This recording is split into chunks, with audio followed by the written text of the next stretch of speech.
Hey guys, welcome back to ArtosisCasts. Hope you're having a nice day here today. We're going to have Stork going up against Larva, and they're playing on their actual IDs. How nice is that? You never see that anymore. Isn't that sad? Isn't that sad? There needs to be one ID and everyone plays on their ID. I think things would be so much more fun that way. Really and truly. Anyways, I think it's cool. And yeah, Larva and Stork, these guys are both very, very strong. Definitely in this matchup, you have to give a sizable edge to Larva. He definitely has looked stronger Protoss or Zerg versus Protoss overall than Stork has looked Protoss versus Zerg. But don't underestimate Stork. Like right after Soma's big victory in ASL, like Stork played him in KCM when he was crushing everyone and just beat him down. Like Stork is capable of putting out some of the world's best games, but not super regularly. Yeah.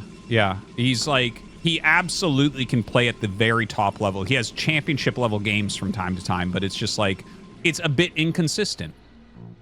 And it's hard, I think, for the way he plays to consistently get that. You just have to be in unreal shape.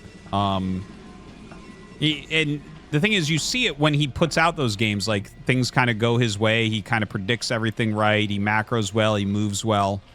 But yeah, that can be really hard to do, especially, you know, he's gotten older and everything. Although I think the older thing doesn't work as an excuse so much anymore. This was such a annoying thing that, oh, you're too old to be a pro gamer or whatever. No, that shit doesn't exist. Eventually you become interested in other things, and that's what happens. But like these guys, a lot of them are super active right now.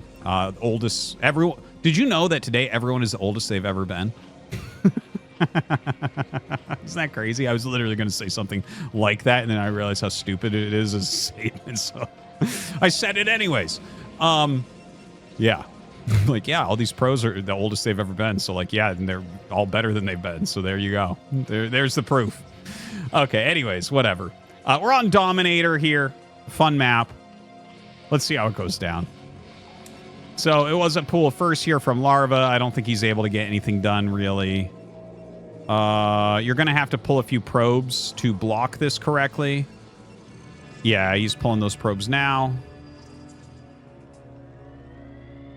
Should be totally fine. I mean, there's a possibility Larva gets a probe. Good pullback. Yeah, he's going to lose one. Yeah, too slow on that one. 2. Oof.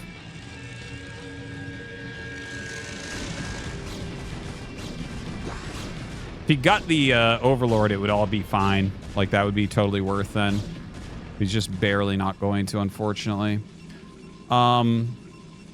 Yeah, Larva got a little bit more done there than he should have. I think Snow there loses 0 probes, and I think most Protosses at the pro level lose 1 probe. So Stork, not the absolute best there. I've never thought he's had particularly good control. More of a strategy and macro player, I think, overall. But look at this little move. Look at this little cheeky move. There's Zerglings in his base. Why not Cannon Rush? Why not Cannon Rush the third base? I love it. I love stuff like this. Don't you need a third cannon, though? Doesn't this get knocked out? I guess we'll see.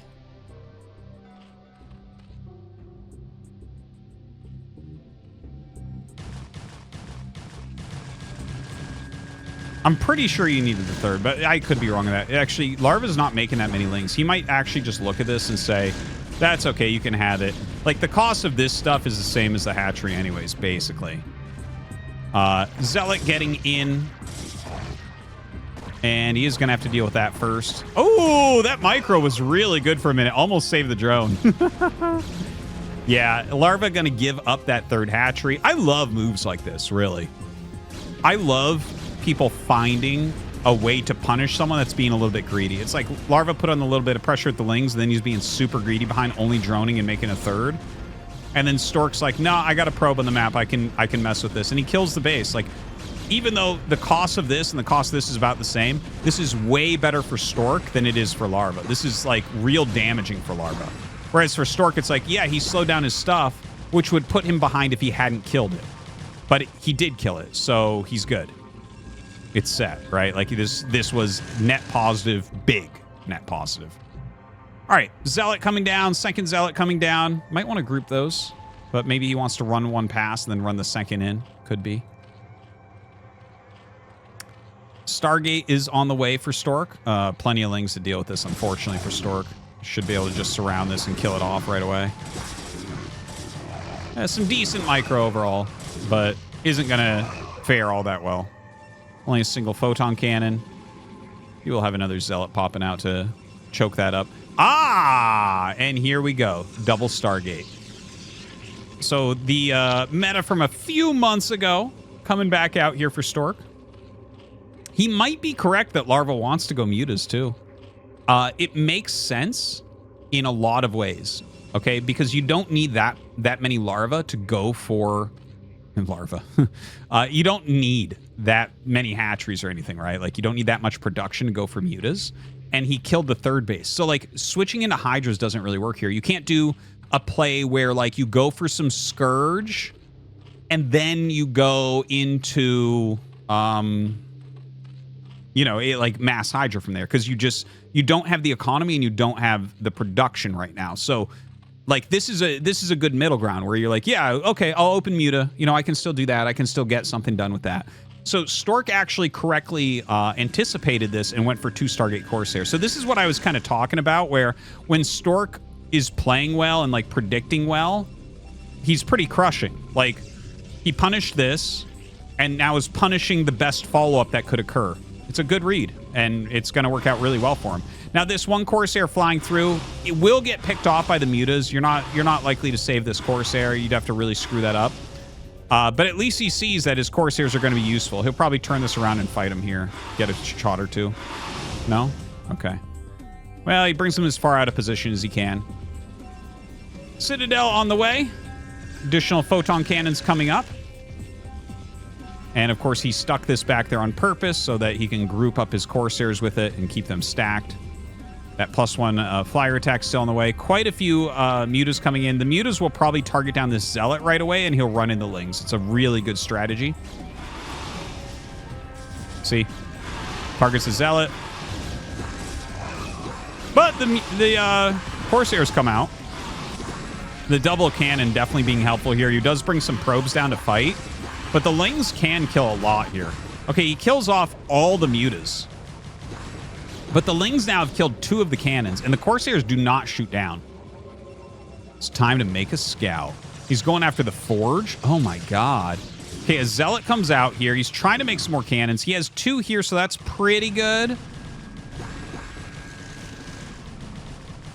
Probe's trying to fight. This is kind of crazy. I think there was a missed opportunity here. These Corsairs should have already been sent across the map to kill as many Overlords as possible. But he is sending them now. So he's going to get massive damage. He's supply blocking him and everything. Okay, here come the Lings. Oh, that block! Oh, he's going so hard. This is so many Zerglings. Okay, he saves this cannon somehow and just does a full surround on it. Another gateway on the way. 2 cannons in that main base. Lots of damage on both sides. 29 of 29 here for Larva. He's hatching 6 more Overlords, by the way. Oh, God, he gets the cannon. Oh, God. More cannons are trying to warp in, but they're getting picked off so quickly. Dude, he's hatching a lot of Scourge to try to help with this. But every Overlord that's popping out, like, if he just keeps patrolling back and forth, he's going to keep him on this giant supply block. But it's momentary, right? Like, every time a bunch of Overlords pop out, he can make more units. So he's making... There's going to be 8 Scourge coming out. So he can get rid of 4 Corsairs if none get killed. More Lings coming. At least he knows. Do we have a Forge? Yeah, there's a Forge in the main base. I think the Natural's going to be lost. Are the Corsairs doing enough across the map? I was serious about making a scout, by the way. And I always am every time I say it. Don't believe otherwise. I think the scout is just slightly underutilized in this matchup.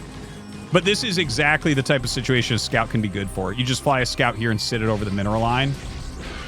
Corsairs try to protect it. Okay, there's a lot more Scourge coming, so like I think eventually he is going to break through this. Okay, the probes are doing a good job blocking this. He's going to save this cannon for sure. And mass DTs coming out. This is so smart. I don't know why I didn't think of this. Of course, the DTs can push the lings back, and then he can make some cannons. You know what? If he makes 3-4 cannons, like I'd say 3 cannons. You make 3 cannons here, I think you're good. Now, the Corsairs are flying home. Scourge are chasing them. The DT's just going across the map casually. DT's one-shot lings, don't forget. Like, DTs can actually kill a hilarious amount of Zerglings. Generally, you do want to micro them back after each swipe. And GG is called. Just the 3DT attack move is too good. That was a crazy game. That was crazy. I hope you guys enjoyed that one. I certainly did. Thank you for watching. We'll see you next time.